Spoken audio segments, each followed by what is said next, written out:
Indeed, that is the There signal. we So, go.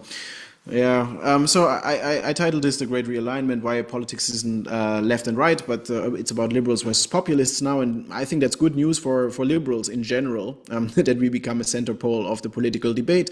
But it also has some downturns, because it means some readjustment phase where liberal parties will suffer. And my own political party, the Liberals in Germany, certainly suffer from the realignment that is currently in place. So let me go through a couple of talking points. I think ultimately everybody has really at least now understood that we have seen a political vibe shift, and the political vibe shift is just I think the epiphenomenon of something that has been going on for the last 10 years. And so I will try in my talk to break down what has shaped contemporary politics fundamentally, besides the different aesthetics maybe that we have today. So what I brought as talking points for today is the following. First, a little bit of conceptual clarification, but by what we mean populism, when we talk about populism. I think that's helpful just to have the right concepts in mind. I still feel that even after now 15 years of populism being around, it is still associated with just being better at communication or a specific rhetorical style. But as you will see, my argument rests upon that populism is the antithesis to liberalism, and therefore the opposite pole of the political debate. And I think liberals should spend more time in understanding the phenomenon of populism holistically instead of just as a communication style, because it is the ideological counterpart to liberalism. So in a sense, it's less about capitalism versus socialism. It's really about liberalism versus populism. And I think we have studied socialism a lot, but haven't studied so much about populism. So I will give you some initial remarks and maybe some literature to look into. Then I think my core thesis will be that we have a new realignment in politics. And then lastly, I talk a little bit about what liberals can do, but don't worry about it. I'm very aware that the Lithuanian context is quite different from the German one, so I share some very global remarks and then give you a link also to my paper that I recently wrote for the FDP that got a lot of traction there, which basically derives from a lot of the stuff that I said today. So I hope that's helpful. So let's dive into the things. The first one is a bit more political theory, so bear with me. And again, in case there's any clarification needed, I'm happy to provide that. I just want to be clear on the terms that we are using, because if my argument is that liberalism is really clashing with populism, we better understand what populism means. And so here are some of the ways I think about it. If I look here at the chart of all of those populist leaders, we have an intuitive understanding of what a populist is about. We would classify Marine Le Pen, Viktor Orban, Geert Wilders, Erdogan, Modi, Trump, Bukele, whatever you want. Like, there are many different other leaders I could have thrown on there, but we intuitively understand they're kind of meshed together as populists. Problem is that they don't have a coherent policy agenda that you usually would see, that, all of them are, for example, against markets. Well, some parts of the MAGA movement are very much pro-markets, like Nigel Farage is kind of a free marketeer, at least in some sense, while on the other side, Marine Le Pen is a classical example of market interventionism and the like. So it's very hard to locate them on a traditional political scale. So instead, I think it is the phenomenon of populism that is new and that needs to be contextualized. And the first way in which people approach populism is the very famous approach by Kasmude, who said populism is kind of a phenomenon that came out of liberal democracy, namely by the narrowing space in the center. So what we have seen in many liberal democratic societies is that the liberal center has become narrower and narrower. So in Germany, for example, the Social Democrats and the Christian Democrats and the FDP and the Greens, the traditional centrist parties, they kind of share 80% of their policy propositions. And they gave the illusion, especially Angela Merkel, that there is no other option out there politically. And as we all know, in politics, there's always another option. So the Alternative for Germany, so the AfD, formed as kind of a response to what Kasmude calls the democratic illiberalism, that certain ideas were not represented in the party spectrum. And that it was true with Trump. The establishment of the Democratic Party and the Republican Party kind of left certain parts of the voting base outside, and Donald Trump, as others, mobilized them. So that's kind of the first indication that Kasmude gives. So I give you, in a very rough sketch now, a couple of things that I think are key features of populism, just to have them on the board and to understand what I mean when I talk about populism. This doesn't rest on my own thoughts only. This is very much aligned with contemporary political research, especially works such of Jan Werner Müller, professor at Princeton, that contextualizes this in the same way. So I just give you a couple of talking points, and like if you disagree, also feel free to jump in. So the first thing I think about populism, and that's very much at the heart of the word populace, right? It's moralizing the will of the majority, right? What matters politically to a populist is what the majority thinks we should do. Okay, and that sounds intuitive, and like to many people actually appealing, even to liberals. They say, yeah, actually in a democracy, we should do what the majority says. But wait, like liberalism actually doesn't moralize what the people say. Like liberalism emphasizes that democratic decision-making only should take place if we have the rule of law in place and human rights established, right? So it is not in the heart of liberal democracy, it's at the heart of populist democracy that the will of the people is the divine or like ultimate settler of dispute. So it's a majoritarian ideology, and that's why it's not just a rhetorical style. It is not full-fledged, but maybe a thin ideology, as Kasmude puts it. It puts majoritarian rule in the center and moralizes here on a value basis the will of the people. Again, liberalism doesn't idealize the will of the people. In fact, it prevents the will of the people when it goes, for example, against minorities or the individuals, so to speak. Okay? But here for populism, the will of the good people is moralized, stylized as a value. It comes across with a lot of symbolism, and it is seen as the most important political value with which we should order society, according to the will of the people. Okay? The next one, and that kind of naturally follows, is that populism is fundamentally anti-pluralistic. It denies that there is heterogeneity in society. So the will of the good people, if the will of the good people is the center of the political agenda, the will of the people needs to be coherent and homogeneous instead of heterogeneous as it is in a liberal democracy, right, with different interests and different identities. So populism to a certain degree denies that and would say, well, the will of the real, of the good people is homogeneous. And second, it is anti-pluralistic in terms of the institutions. So it's not only that heterogeneity is denied on a social level, but also that liberal pluralistic institutions such as checks and balances, civil society, or other things that hold the majority back are rejected.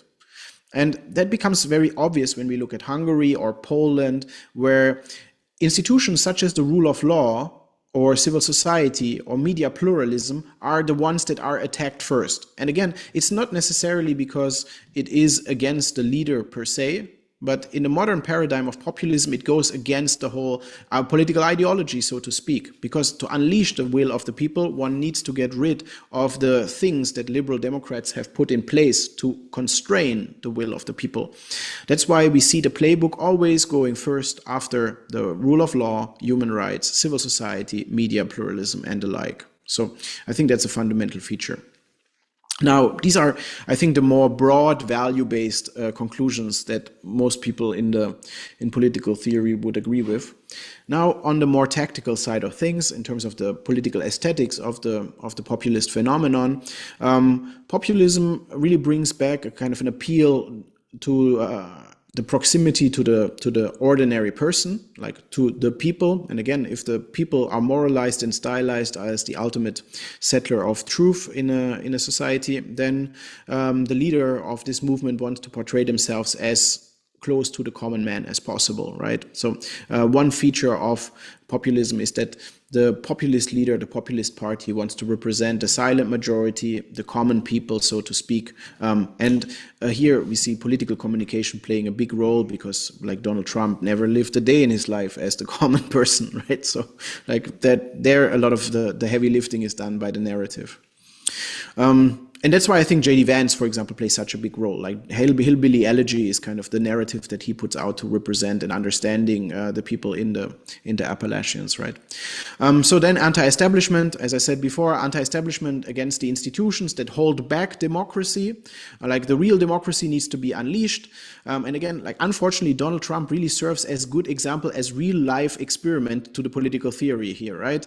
Because Donald Trump is now very upset with all those judges that hold him back. Because he says, and like Elon Musk as his kind of Twitter alter ego, is saying, well, all of these judges are holding the will of the people back. So exactly as predicted by political theory, anti-establishment, anti-institutional, replacing current political and cultural elites with new elites. For whatever reason, we see that economic elites are not as dangerously perceived and or like put in the same basket as political or media and cultural elites, because Donald Trump, certainly an economic elite, seems to get away with it. Elon Musk seems to be getting away with it. So that's an interesting phenomenon. The leader focus. So in the past, and I think that's for a political party especially interesting, in the past we have seen that liberal democracies say in a party system, parties represent ideas and people vote based on ideas. And in the populist era that we see right now, it seems to me a kind of return to the kings, as I call it, that individual personalities matter much more and parties fade a little bit in the background. The leader represents the interest of the ordinary people and gets much more relevancy than the party structures itself. So, for example, the Republican Party is basically now just a MAGA movement of Donald Trump. Like it is not a party anymore. AK party of Erdogan is not a party in the classical sense anymore. It's a voting club for Erdogan. The same with Fidesz. Like you just go through the list, right? It is very personalized. It's less about ideas and transition of power, and instead very strong leader focus. And that's what we see as a political epiphenomenon of populism. That like the party structures are changing, and can also be from a liberal perspective of what happened to Javier Milei. Javier Milei is kind of carrying the liberal movement in Argentina on his shoulders, so to speak. So that kind of seems to be a symptom of this whole populist discourse to a certain degree. The party of Javier Milei has only 20%, I think, in the parliament. So very tricky in that sense. And lastly, the most worrisome, maybe we return to, and that's a more philosophical point, we return to a very highly polarized political environment where politics is not about mutual cooperation and power sharing for all the good, but instead, like that's kind of the liberal ideal, right? Power sharing, mutual cooperation, that's society. Instead, we move to an understanding of Carl Schmitt of politics as the existential battle of friend versus enemy. So we see much more polarization and unloading of existential means to politics. Our political enemies are not only those that we fight out the political battles in parliament and then drink after, but it is the fundamental enemy. And I derive meaning from it, almost like the replacement of religion in politics, I would argue, like to make it like as concrete as possible. It's a bit sloppy, my comparison, but I think you get it, what I mean here. It's really the existential battle of the friend versus enemy in politics. And that is very dangerous. And we saw that this can lead to, in the end, problems for liberal democracy in terms of transition. In Brazil or the United States, we already can put into question regime transition. I don't even know what would have happened if Erdogan lost the election in Turkey 1.5 years ago. So, as you can see from all of my remarks, this is like a rather thin ideology. It's not like liberalism where you have like really like the books of Adam Smith, John Stuart Mill or whatever to study. But instead, populism is kind of a hybrid form of narrow ideology or thin ideology, as it is often called, that can be docked on certain ideals that are already around. In the empirical literature that we see, it's much more compatible with far-right or right-wing nationalist politics. I mean, if you just go back, that very much fits with a transition of a nationalist movement to like a populist nationalist movement. But it can also be, of course, used like Bernie Sanders type left-wing populism, where the class struggle is the replacement for the us versus them in terms of immigrants. But empirically, here's the chart. You just see it's much more nationalism driven. Populism is the ultimate phenomenon of the last 15 years. I think since the great financial crisis. This is a chart that shows how many populist governments we see all around the world. It is just replacing traditional authoritarianism with a new form of authoritarianism, which is, and I wouldn't call it authoritarianism, it's just illiberal democracy. Okay, I have more charts and more things in the chart, so in case people want to have the slides, I'm happy to share. But at this point, I just want to acknowledge what is populism after everything I have said. Populism is basically illiberalism. Like, I'm boiling down my core thesis here, and like I'm making again a rigorous statement that is, or like a less rigorous statement that is maybe not academic, but if you want to break it down, it's anti-pluralistic, it's attacks multi-party system, it attacks civil society, the rule of law, and it is basically the backlash to the success of liberalism and liberal democracy of the 1990s and 2000s, in essence. If you look at the values, you look at it portrayed with liberal values, it's the opposite antithesis, right? So it's not left or right, it's fundamentally illiberal. You can dock it on with the left-wing ideologies of like socialists, dirigistic economies, and you can dock it on with traditional right-wing nationalism, okay? So it's not this old school, what I call boomer politics of left and right. It is fundamentally illiberal in its essence. It's a backlash to liberalism. And the implications, if this is true, is that populism is such a divisive force that it puts a lot of developing and developed democracies under pressure. So this is a chart of electoral volatility, and the only takeaway you have to take from this chart is that things get more volatile. And why is the reason? Well, I think we are in a paradigm shift. Things are very volatile when we are going through a transition, as we see it geopolitically, by the way. But domestically, we are also going through a volatile phase of new voter realignments. So voter volatility tells you that people are currently unsure of their party loyalties, and they like see how this party realignment process is taking place and shaping. So if that is true, then I think we have a new realignment, and let me just talk about that for a second, because now let's contextualize everything I've said. I said populism, defined as I did it, as a thin ideology with certain core features, is the new driving force of a realignment process in politics. And what I mean by realignment is that it breaks out the traditional ways we see politics. So let me first maybe now make a couple of remarks on the political landscape as we know, and then where it's probably going, and then I explain why I think these things are changing. So this was politics from, I would say, the 60s, 70s, so Cold War era until today. We know that the main driving forces at that time for people to make their political decision was around the economic question of socialism versus capitalism. So how should our economic systems look like, and how big the welfare state should be? So that's kind of the first big issue for voters. And the second was, how do we stand on social issues? Like think about the hippies movement out of the 60s and 70s, civil liberties. So these are the things that were dominant in many societies, except only very few, like for example, like Japan or something, that were aligning societies in these four big blocks that we saw almost universally in many societies, in many democracies, I must say, not societies, but democracies.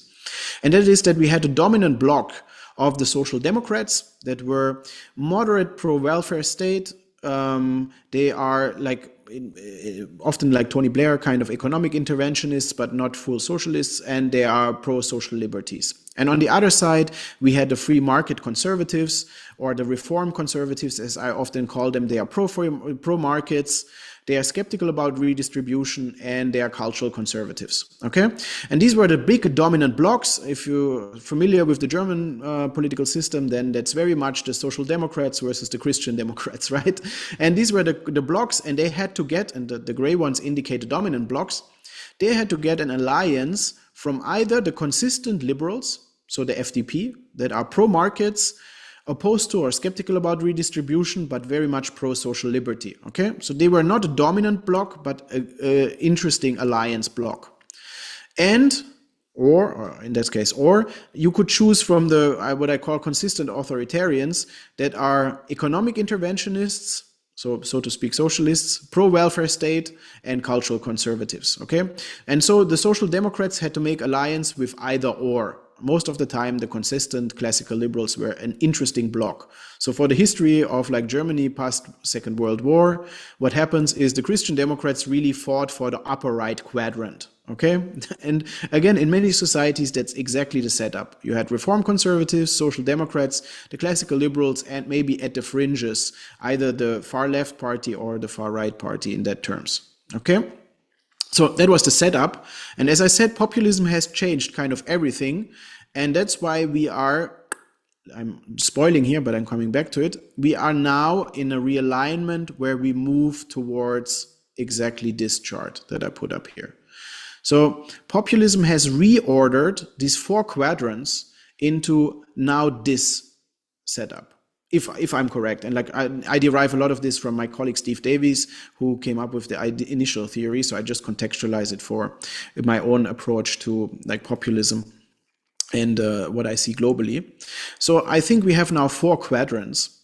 One is the national collectivists, so that's the populists, so to speak, in the bottom left. They are economic interventionists, but what is important to note here is that the dividing line is not anymore, are we pro-markets and so like capitalists and are pro-welfare state and pro-social liberties. The dividing line now is, are we in favor of global institutions, and how do we stand on issues of identity? Okay, so it's kind of, as you will see, a clash between the open and the closed society, between the illiberals and the liberals. So what kind of quadrants do we have right now? Well, amongst those salient issues of global order, still a little bit of economy, and the issues of cultural identity, we have the populists who are economic interventionists like Donald Trump. They are hardcore nationalists, and they are cultural conservatives, right? So they're anti-woke. Like if I say here cultural conservatives and identity, just understand it as like anti-woke in terms of the culture war and identity. So that's the populists. On the opposing side, and I think that will be the interesting quadrant for liberals, we have the cosmopolitan liberals. And this is not a minor block, like in the past. If you go back, I put the consistent liberals as a minor block, not a dominant one, but like just a force of alliance. But here, one of the dominant blocks becomes the cosmopolitans. They are pro-international institutions, like free trade, global institutions, global integration.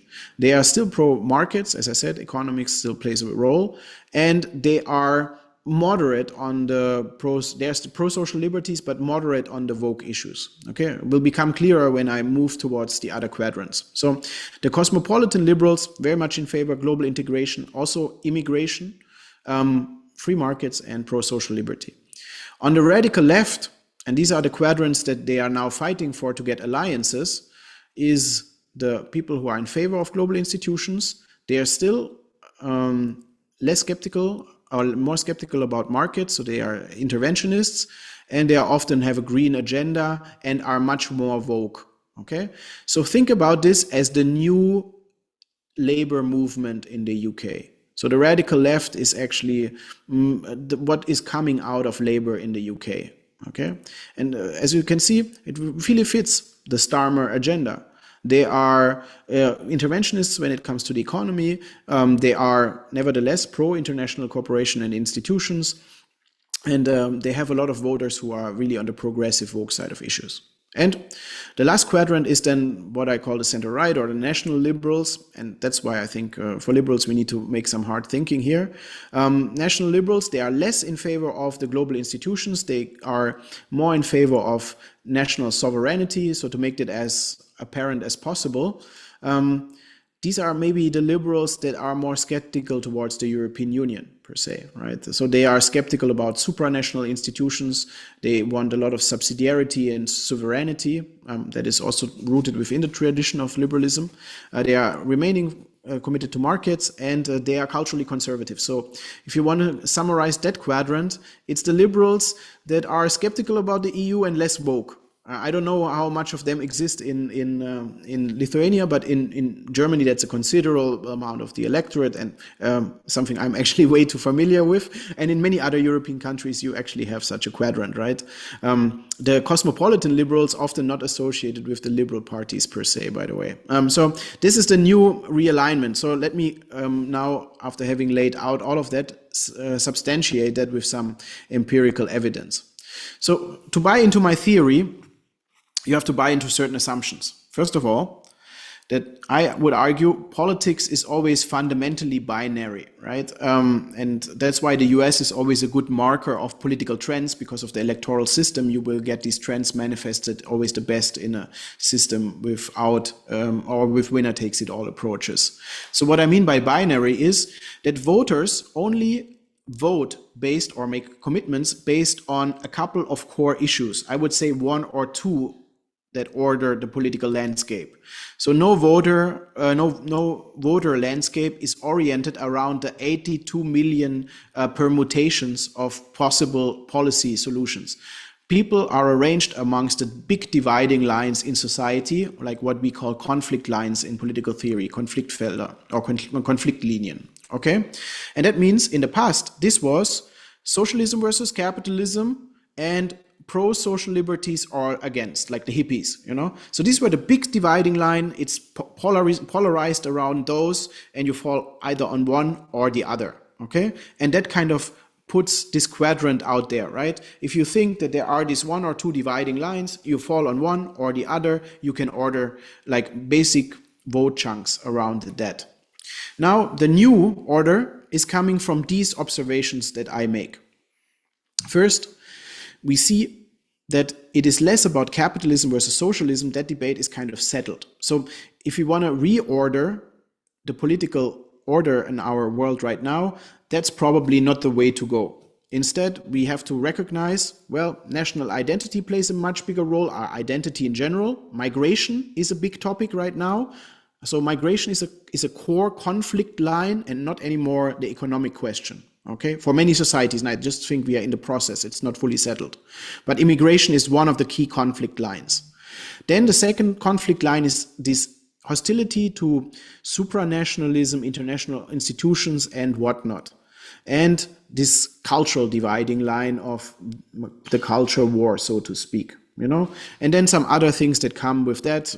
Generally, I think the green issue is very polarizing to fall on one side of the other. Economic globalization, as I said, with kind of the hostility to supranationalism. So if you buy into these remarks, you see that, well, there is some evidence in political science for what I'm saying. The economic question is less polarizing than ever. Like it seems almost that people are sorting their voter preference around cultural proposition much more. Now I heard the narrative that Donald Trump was elected because of the economy rather than anything else. That could be, of course, be true, but what underlying matters a lot more seems to be in terms of the realignment are cultural issues. So here's, for example, a chart from the United States that showed that the Democratic Party has been so out of touch with the median voter on cultural issues that this really hurt them in terms of getting their voter base out there. And if we think that cultural issues, such as here in this case marked by affirmative action or immigration, are so important and salient, as we call it, well, then that's bad news for the Democrats. And so cultural issues, I think, play a big role. That's why I would include it here in this kind of realignment. So long story short, I think we have a new reordering caused by this entrance of populism into the political landscape. Populism is now one of the major poles in many societies. If you look around the world, it's hard to come up with a society where no populist party has emerged. As a challenge. They always challenge the liberal landscape.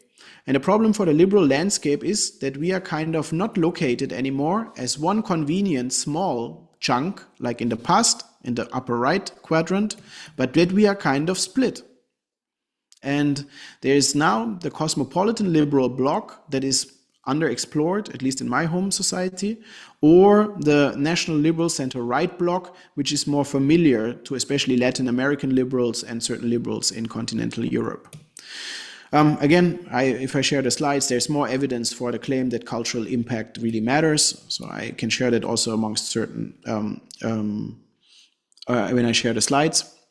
One interesting phenomenon, a study just last week that came out last week that proved that people who are worse off materially, for example, from economic globalization, they don't turn necessarily more in favor of redistribution, but they become culturally conservative. So long story, like in essence, what I'm saying is, well, people who lose out, like blue collar workers, they don't ask for more redistribution, they become culturally anti-woke, so to speak. So that's a very weird kind of turn of events. Let me close with some remarks about the FDP. First, let me start maybe with political science. What should we do in this new landscape? Overall, I think we see evidence that populists thrive in environments where political distrust is very high and where the immigration question is on top of the line. So if these two are emerging, then we really need to think as liberals how to position ourselves. Like, for example, we could become very fueling on that ourselves. For example, Javier Milei flourishes in a society with political distrust, right? Because he can play that card. Or the national liberals that become harsher on the immigration topic and therefore try to enter into that game of the populists. I, however, think that's a very dangerous line to take strategically. So again, I can share some slides what political scientists would recommend. I close, however, with my own recommendations to shamelessly plug here my stuff. I wrote a piece for the FDP that was kicked out of parliament and I think has not understood yet the political realignment process. So I wrote a piece that I can share in the chat where I argued for very rough ideas of what to change. And one of them is for them to really understand, and I think for all liberal parties to understand the new landscape. Of course, assume that I'm after something, or Steve Davies is after something with this proper political realignment, but at least it gives us a heuristic how to think about the world. So if we position ourselves as anti-populist properly, then we have also a location of our political enemy. And that's very important in political tactics, to see where are the potential alliances and where is the enemy. So the Polish case, the Polish opposition very much understood that. It took them some time. I mean, it took 8 years to defeat PiS, and we are still not done. But the Polish opposition, even the Polish liberals with Nowoczesna, they entered a broadband alliance against the populists. So basically, they understood that we need to form these bigger alliances to overcome the populists, right? And these kind of thinking is crucial for all societies, whether the populists are governing or just emerging, right? Thinking what are the alliances and what is our positioning here? In which quadrant do we see ourselves? Okay, I think that is crucial. Then our vision needs to be updated. In case we believe my storyline that the dividing lines are not longer socialism versus capitalism or questions about the welfare state, but about immigration and cultural identity issues, and economic global integration, then we need to adjust our vision to that. Like the old claim that, oh, everybody who doesn't agree with us is a socialist feels like boomer politics kind of, right? So we would need to adopt our vision and narrative. According to that, I think if you go back to my segmentation of society here, it also gives us a very interesting study on political milieus, as I call it, right? In which kind of voter base do I want to tap? For example, the radical left and the cosmopolitan liberals are classical urban educated university milieus, right? And if I understand where I can find my voter base based on those quadrants, I actually also know where to put my resources and how to cater to them. So I think that is crucial in terms of what I call metapolitics that comes out of Gramsci. It's like not only a party needs to position itself, but all our agents of change, like in a sense, like in which kind of milieus am I operating? For example, if I want to target the urban elites, well, cultural institution, we need to be present and stuff like that, you know, like thinking coherently about society as a comprehensive picture. Then I think a couple of no-brainers. If there's a realignment, we need to data proof what I'm saying, right? What is the quadrants? My hunch is that, for example, for Germany, this could be the 4 quadrants. looking like that, and the two dominants one, the national collectivists versus the cosmopolitan liberals. In the long run, we are not there yet, but I think. But here we need evidence. Like how would you trace that? How would you poll amongst the electorate? How would these four quadrants look like? I would be very curious for each society how it looks like. In France, I think, for example, this is very much spot on. This is how you can dissect French politics, by the way, into clear-cut electoral basis. And then, so that needs to be data supported. We need to think our party structures. If we, for example, want to cater to a realignment process, we need an update to how we run our parties and who runs our parties. Okay, what I call the infrastructure of a party. For example, in my own party, we cannot let people that want to speak to a highly mobile, globally integrated elite, like urban elite, so to speak, to attend party meetings in the countryside for each week. You're right; it wouldn't fit the particular structure that I would target. We have to develop international case studies. That's what I call the global liberal playbook. The populists have their playbook from international collaboration. We also need to do that. We need to learn from the Polish case or whatever it is. What did they write? What was the learning process? And in the end, we also have to, what I call a deliberalism mindset. We have to have a plan when we get into government, because only fighting the populists is not enough. I always said it to the Democrats in the US, when you come to power, you better have a good plan. So we have to always think, how do we prevent that people fall out of love with liberalism once we are in government?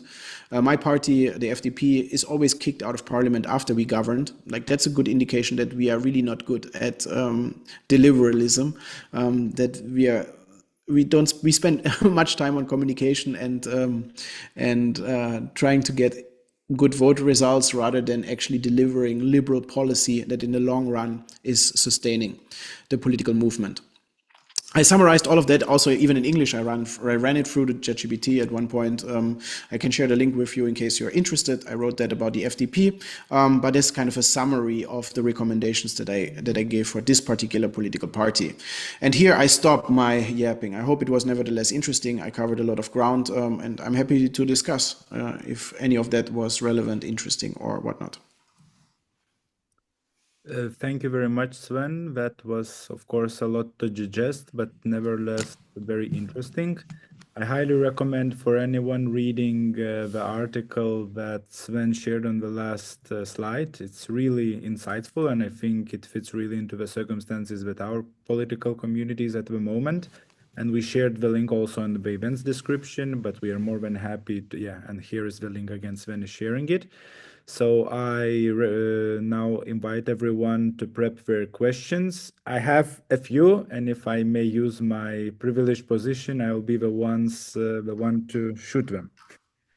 So first of all, I really like the idea that you are developing that populism is a narrow ideology, and it could be placed on the movements, both on the right side and the left side of the spectrum. I guess there is an option also for the liberalism, liberal populism, and I think what is happening in Argentina with Milei is a good example of it. So you can provide us a very brief description of yours, how you assess the processes going on in Argentina. That would be very interesting. Also, during your presentation, you mentioned that cosmopolitan liberalism, which is a new big chunk in the new realignment, does not comfortably fit with the classical liberal parties. Could you provide any specific examples from other national context where you could see that, this is the classical, the cosmopolitan liberal party, and it's doing potentially all right? So that would be also very interesting. And the last question is about the white shift, right? So how permanent is the white shift? Because like, all of us got very scared about the policies of Donald Trump, that he's going to make deals with Russia and he's going to impose the tariffs on everyone else. And like, in a few weeks' time, he's not making any deal with Russia. He's canceling all the tariffs. Is it going to be that, like, the vibe shift that we are currently all a bit scared of in a 6 months period of time is going to look very different? So these are my 3 questions. I think maybe it would make sense if you take each person one by one, so that we don't accumulate a lot of questions. So if you could briefly respond to that, and then I'll give the floor to Romualdas. Yeah, a couple of remarks. First of all, on the liberal populism, I think liberal populism, if you believe in my framing of things, is a kind of an antithesis to itself, like a contradiction in itself, because populism is fundamentally illiberal. So liberal illiberalism would be contradictory. Now, nevertheless, I think populist discourse has left some marks. For example, we have to rethink how we structure our parties, for example. It's the way of portraying issues and the dividing lines. So what Javier Milei is doing, he's, for example, borrowing some stuff from the zeitgeist of populism. For example, he's very much against the elites, right? He blames the so-called caste for the decline of Argentina, and then rebuilds from it. But he's not an illiberal in terms of, he takes down the institutions, could happen, right? Like I always say, there's a big risk that Javier Milei turns dark. But so far, Javier Milei has not touched any of those, right? He is very much focused on economics and has turned around Argentina very successfully. He has very weird views on cultural issues, but he doesn't do anything on them. So I'm not sure where to locate Javier Milei in the mid to long run. Let's see. That's like something we can talk in 1 or 2 years again, where we see what Javier Milei turns out. After 1 year, I must say he's consistent within the liberal sphere, and he even fishes in some of the cosmopolitan liberal angles, because he is very much pro-international integration. He hangs out with very weird people, but I assess people based on their policies, right? So I think liberal populism is a dead end. There is a dark liberalism, that I call it, that borrows a little bit from populism, but never on a value basis. And I think that would just be committing suicide as an ideology. Now, the second question, remind me, that was on the successful cases of cosmopolitan liberal parties, I think. Well, I think, again, we are in the kind of setting the scenes stage of the political realignment. So I think this is not one party that captures it, but a whole bloc. And I think the Polish case, they have done so. Progressive Slovakia, and Slovakia is doing a good job in it. Neos in Austria is doing a good job in it. They have an easier time, especially challenger parties, as we call it in political theory, who just emerged in the last couple of years because they came out of this new realignment process, like USR in Romania and the like. These are very young parties, a product of its times. The older parties, especially my party, have a very hard time because they come out of the old paradigm and now have to adopt to the new paradigm. So that's why in one of my pieces I kind of argue, well, maybe it's not even worse that there could be a split for the German liberal scene. And we have seen in the Scandinavian countries or in the Netherlands that a split is not necessarily a bad idea. What is just crucial to note, and because also you are a party and I know in which quadrant you might be operating, the cosmopolitan liberals is a very tricky electorate because they don't have party loyalties like anyone else. And Ciudadanos in Spain has very much suffered from that.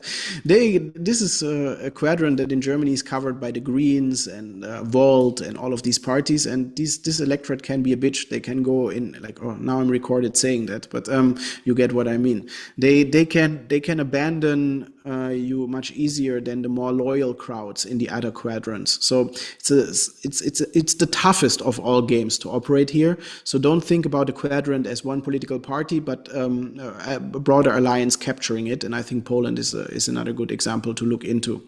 And again, some other global issues where are global parties that try to tap into that. And then the last question on the vibe shift. I just come out of a webinar on Donald Trump. I have no clue. I cannot predict the next day with the Trump administration. My hunch is that after this full-fledged chaos that they unleashed on us in roughly 100 days, they saw their limits, and the limits are institutions and markets. And so I think things will slow down and become more normal. That's at least maybe my hope. But I think Donald Trump has been put into place to a certain degree in the last couple of days. And if this trend continues in the next weeks, then we will see much more normalized things. But populism we will not get rid of. Maybe not Donald Trump, but then somebody else like J.D. Vance will carry on the flag. So I think we just have to arrange ourselves with that.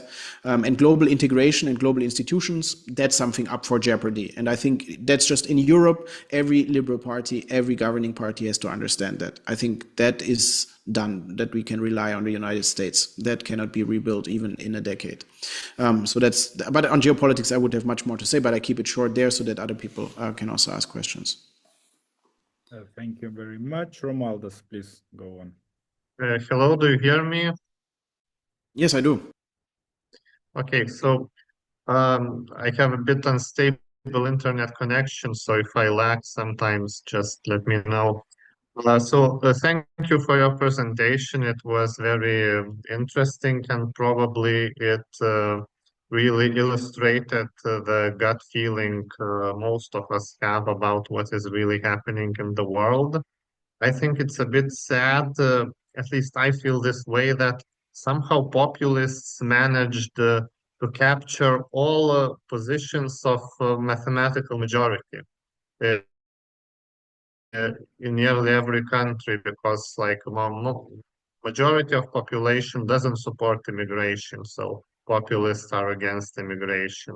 Majority of population is for traditional values, so therefore like somehow they are for this mathematical silent majority, and we liberals then are for this understood as some vocal minority but still minority, and therefore it's very hard for us to find these political positions and not to be in a permanent opposition, because like when I see what is like happening in Hungary and in a lot of other countries, is that first, of course, later they dismantle institutions, but firstly they manage to capture this mathematical majority.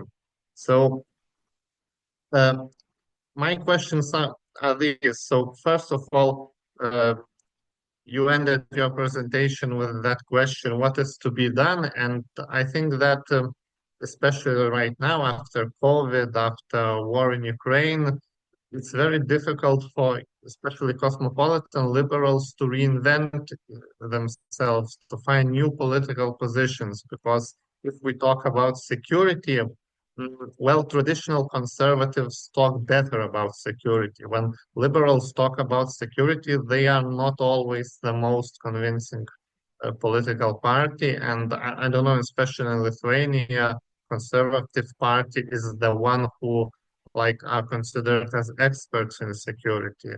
If we talk about climate change, when then Greens probably talk about climate change better. So liberals, they're basically about free market, human rights, or so my question is, what are the political positions that we could focus ourselves and reinvent ourselves in this unsafe, insecure times when really people maybe care less about human rights and care more about security? And I don't know, like Javier Milei, which you mentioned, probably I looked up to him up until he became friends with Donald Trump and abandoned Ukraine. But I mean, he seemed to me as a guy who like has this very anti-bureaucratic policy momentum, because I think a lot of uh, issues why liberals fail is this inability to really, what you mentioned, deliver policies, because institutions in a lot of voters' heads, I think, are associated with inefficiency. Basically, you want less crime, you want more growth, and instead of delivering, politicians are giving excuses.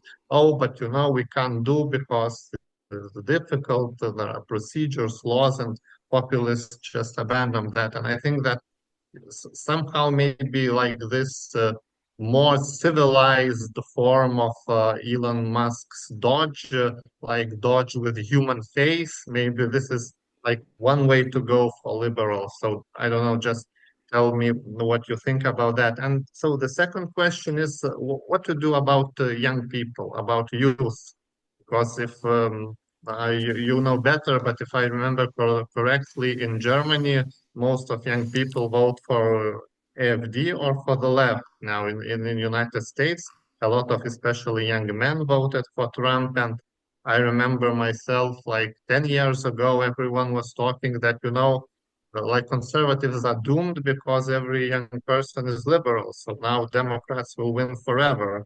And now, like the opposite thing seems to be true, like how to approach young men and like what to do with young people. And it seems to me that, are young people really liberal, or is it just the way how to approach them important? So if, I don't know, young people are in TikTok and all the alternative right is in TikTok, so young people become all of them become fascists because it's all about social media, not about the content of the policy. So, like, what should we do about young people and about like general policy platforms? Two questions. Thank you.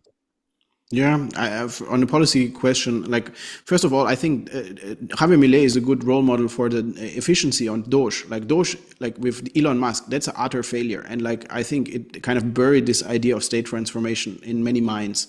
But if you look at Javier Milei, and I recommend like a YouTube talk by his minister, Federico Sturzenegger, who is like an MIT trained economist who runs their Ministry for State Transformation. That's amazing work they're doing. And like, it should be applauded. They really took the Argentine economy on a completely new track, and they didn't do so like the Elon Musk way, which shows no understanding of regulatory state or bureaucracy, right?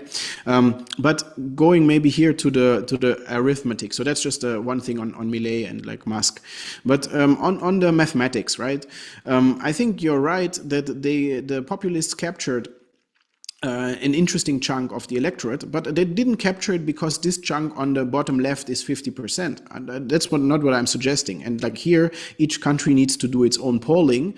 But for example, in the United States, we very much know that this kind of populist agenda of MAGA, hardcore MAGA, is maybe 30%. Right?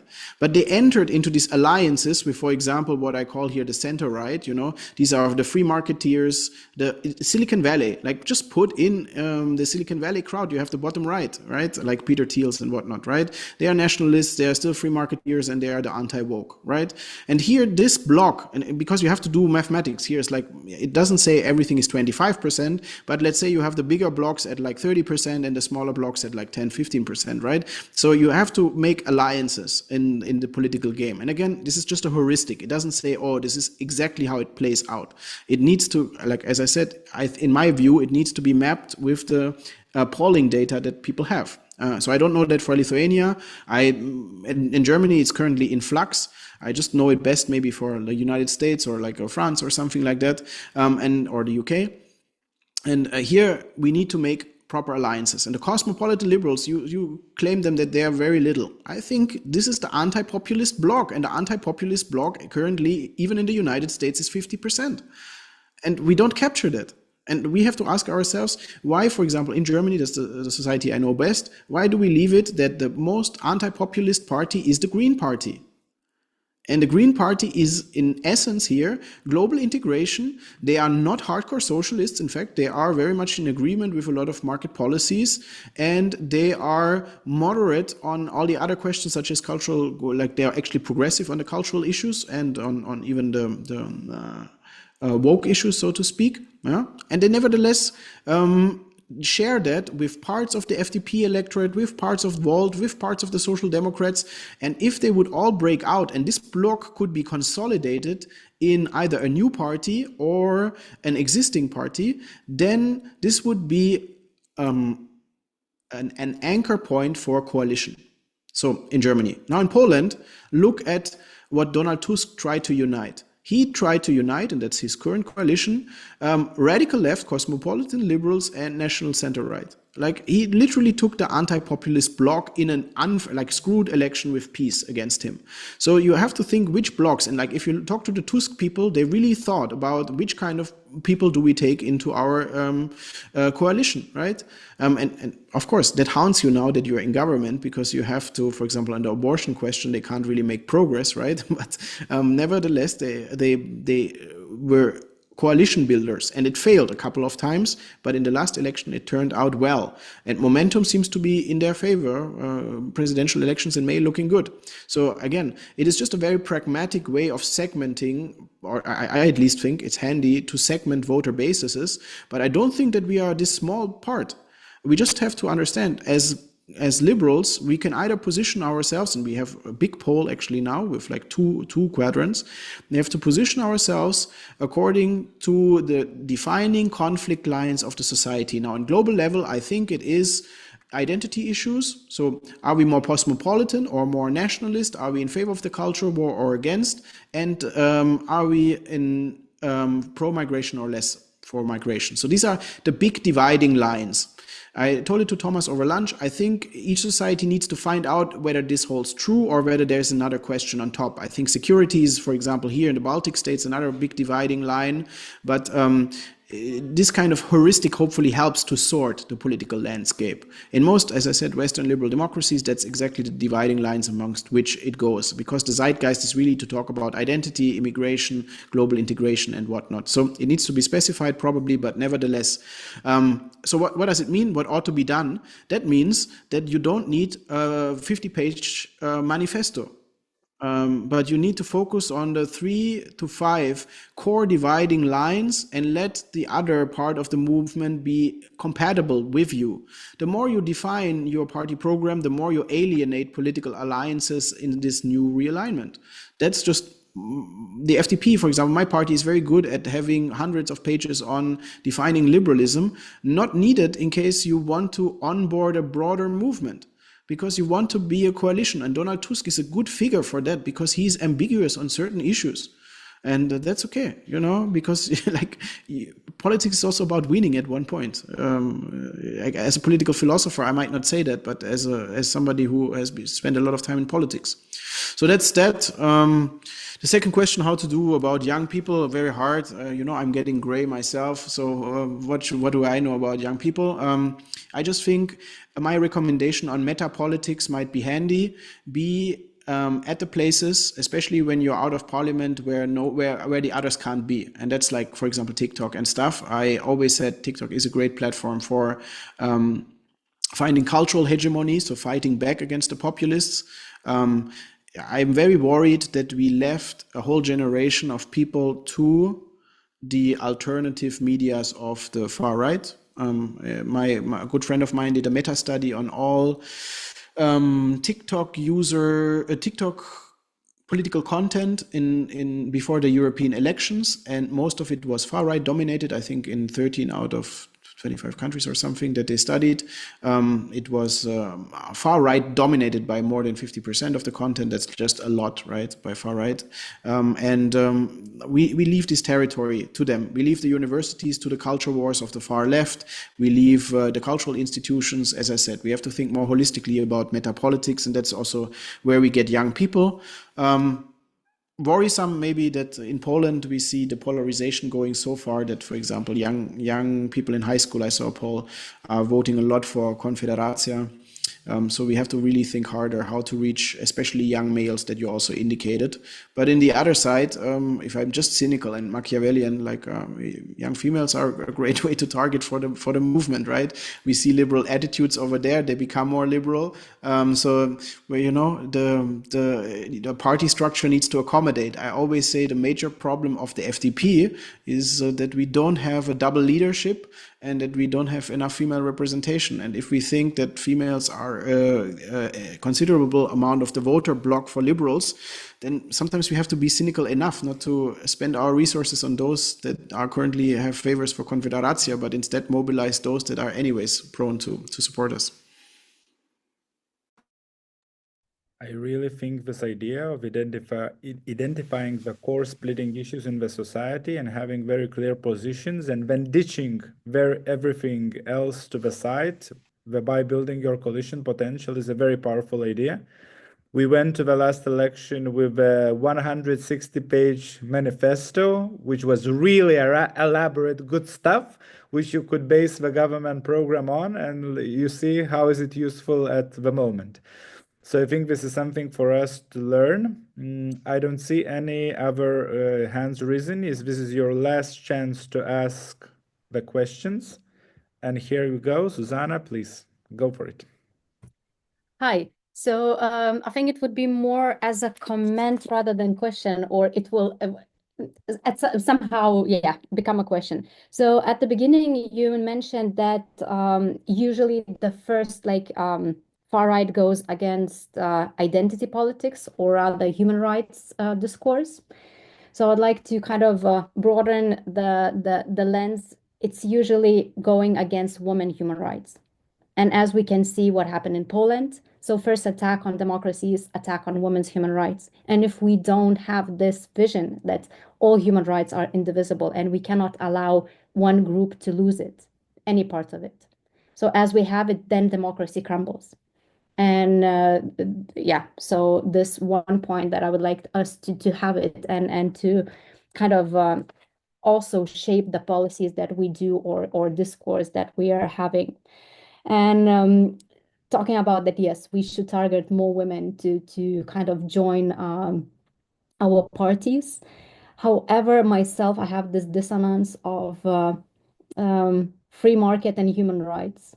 For me, it doesn't go together because, like the taxes are the best friends of women and children. And so therefore, it's the best way to support human rights. And having free market, at least in Lithuania, which is a very small country, and that not necessarily can happen. So do you have this kind of discussion inside how those two can go together? And which quadrant do you think our party aligns? I think we already have this question. But and the last one, as we have this discussion, so how can we win again? Do you have any suggestions how either of our parties could succeed in the next elections? Thank you.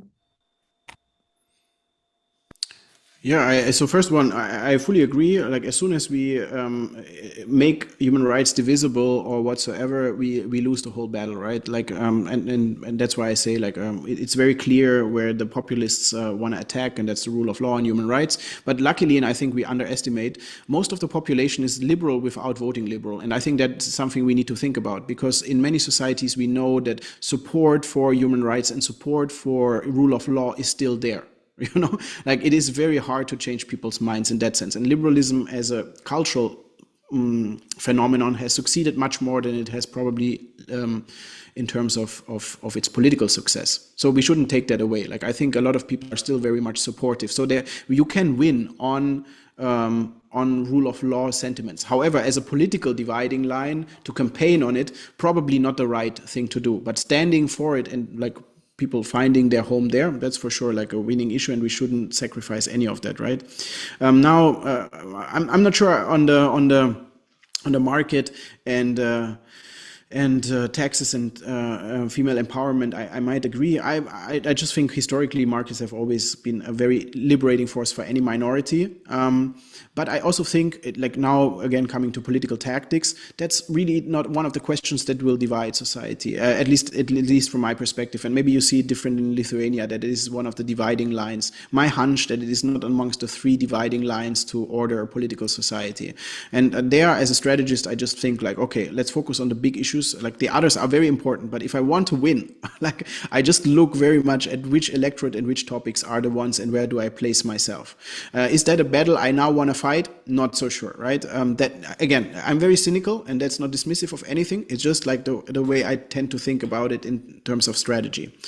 And then at this point, because at least in my surrounding, I'm working in women's human rights, combating violence against women, and so I know that my surrounding environment is a bit different than maybe for other people. So I was in a way sad, or I understood the friends or colleagues that I was inviting to vote for the party. The main issue was the economic line for that reason. So I also trying to push that, or not push, or at least I do understand their point, but at the same time I try to say that this is the only party who truly tries to fight for women human rights. So but at the same time, I'm also having inner dialogue on where to sit and at the same time. So I think I would consider myself radical left, like from the quadrants that you put. I understand the party would be more as a cosmopolitan left. Sorry. Yeah, and I think if you so then you have the helpful terminology. I would also say that there might be more alliances, and especially that so. In terms of like at one point thinking what could be potential alliances, the radical left could be a very attractive case. However, in Germany, I don't see that, for example, as the crossover. So, for example, in Germany, I think the FDP is located much more in the nationalist liberals. So, like finding an alliance on the progressive urban milieus will be just very hard for them sociologically and ideologically. And then to the last question of what to help or like how you can win. One thing that I really hesitate is to make ever prescriptions. That's not because I like that, then I can be traced on my success. No, because I think every party needs to understand its own local context. I just give ideas on heuristics that I think is helpful. But nobody needs another German lecturing people all around the world how their parties should do. Instead, probably it's like the exchange, and you tell me what works in your cases and vice versa, right? But I think every society is so specific in the approaches that we need to share this overall kind of heuristic and then adjust it for our local realities. And that's why I say data-driven, data-driven, data-driven. If my heuristic does not hold true in Lithuania, to the garbage with it, right? I don't have any emotional commitment to it. I just think it's a good starting point to think strategically about voter bases and political strategy, right? Based on political theory, not based on only Machiavelli like approach to divide and conquer, but based on bigger, larger political trends that we see, right? Okay, and the last question goes to Gražvyda, but just please be mindful that Sven has our commitment at 7 p.m. So let's try to be quick with it, please. Yeah, hello. So thank you for the presentation, first of all. I have a couple of very short questions, but they are good for finishing the discussion, I guess. My first question is, I want you to dream. Imagine that your party wins the election in Germany. So the first question would be, who would you take in the coalition if you could choose? And what major changes that would bring into your country? So what are the reforms that you're really looking forward to introducing in your country? You have been waiting for ages, for example. And the second question is related to the international relations. So the changes that you would make as a party, as the leading party, the ruling party, in terms of the relationships, what would you do on the EU level? And transatlantic level. Thank you very much. All of your questions are exactly the same question I asked to my party, and the hunch it is we are not decided where we are. So if I could dream of we entering the cosmopolitan liberals, but that's really dreaming. What I think is realistic is that the national liberals are cornering out. And we build a broad band with these two, the bottom right and the upper right, that they form a coalition together. We tried that we evaded that a couple of years ago, and for whatever reason, with the Christian Democrats, the Greens, and the Free Democrats. So I would take that coalition any time of the day by now, if I could dream, take that coalition, roll with it, and as you said, I think we don't have the policy agenda necessary, and I don't have that myself. Like I think would say state transformation, the Millet agenda, getting rid of the regulatory state right away, fully in favor of global institution, making the EU the replacement of the West. Like the US is gone from the Western picture, at least in my books. So making it the replacement of the West, so full globalism. And then I would say turning down the culture war, which will hurt us in the long run by taking from a liberal stance a new approach to migration closer to Canada and Denmark on a basis of best practice for liberals. So that's a couple of things that I think would be unique to form a good coalition that is pragmatic and forward moving. But again, this is the questions I ask my own party, and it's not me to decide. I'm just a public intellectual from outside as usual, like saying interesting maybe stuff, but that's the right questions. If you have answers to that for your party, that's a good way to start, and I think that's a conversation for you guys to have in the next couple of months and years to come. Yeah, just one remark. Thank you for the answers. I think that's the most important thing, that we are all heading to somewhere, and we want to get there by the time the election comes. So to know where you want to head to, where you want to end up, you have to know what you want to achieve, right? And then you choose the direction. Thank you. Yep, full agreement. That was very good exercise for ending this conversation and projecting ourselves for the future. Thank you very much, Sven and Julius, for your time. We really much appreciate that with the Freedom Party. And I'm absolutely sure that there are going to be some more interesting touches of cooperation in the near future. So thank you very much for your support. Thank you for the Friedrich-Naumann Foundation. And see you guys soon. Enjoy the rest of your time in Lithuania. Thank you. I put my email also there in case some people want to get in touch. Enjoy. Thank you very much, people. And the recording is up there. We will make sure to share it with the membership. Thank you very much who attended tonight. Thank you. Have a lovely evening. Bye. Bye-bye. Thank you. Bye-bye. Bye.